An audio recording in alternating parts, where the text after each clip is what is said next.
দিচ্ছে। হ্যাঁ, তুমি কান্না করলে ওরা তো আম্মুকে আইসিইউতে আর আসতে দিবে না। আইসিইউতে আসতে না দিলে তখন তুমি মা কাকে ডাকবে?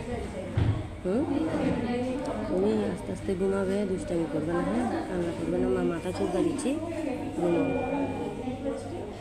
মা তোমাকে দেখতে আসছি না, ডাকছে যে আম্মুকে।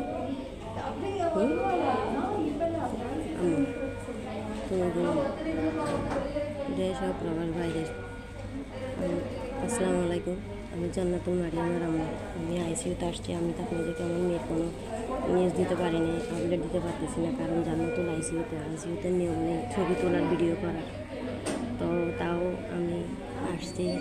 এখন নার্স একটু কম, সেই কারণে ছোটোখাটো করে একটা ভিডিও করতেছি আমার মেয়ের। আপনারা সবাই দেখতেছেন আমার মারিয়াম জান্নাতুল আইসিইউতে। তা আমি তো আপনাদেরকে অনেকবার বলেছি, আজকে আপনাদের সাহায্য সহযোগিতার কারণে আমি আমার মেয়েকে স্কুলতে ট্রিটমেন্ট করতেছি। আর আমার মেয়ের আমি বলছিলাম 100% আইসিইউ লাগবে তো সার্জারির পর। তো এখন আইসিইউ লাগছে। আপনারা দেখছেন আমার তো নিজের 5 টাকা দেওয়ার সামর্থ্য ছিল না। আজকে আপনারা দিয়েছেন দিতে আমি এখানে আসতে পারছি। তো আমি আপনাদের কাছে আশা করব আপনারা আমার মেয়েকে দিয়েছেন, আমার মেয়ের জন্য আপনারা করেছেন। আপনারা যদি আরেকটু আমার মেয়ের জন্য করতেন তাহলে আমার আইসিইউ বিলতে আসতো, কারণ ওর মেডিসিনের একটা খরচ আছে, আইসিইউর একটা খরচ আছে।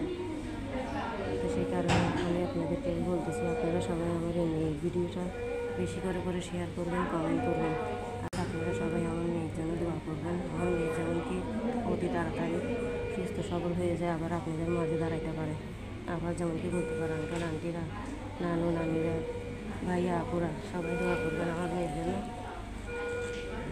আমার মেয়ের অবস্থা সবাই তো দেখতে পাচ্ছেন।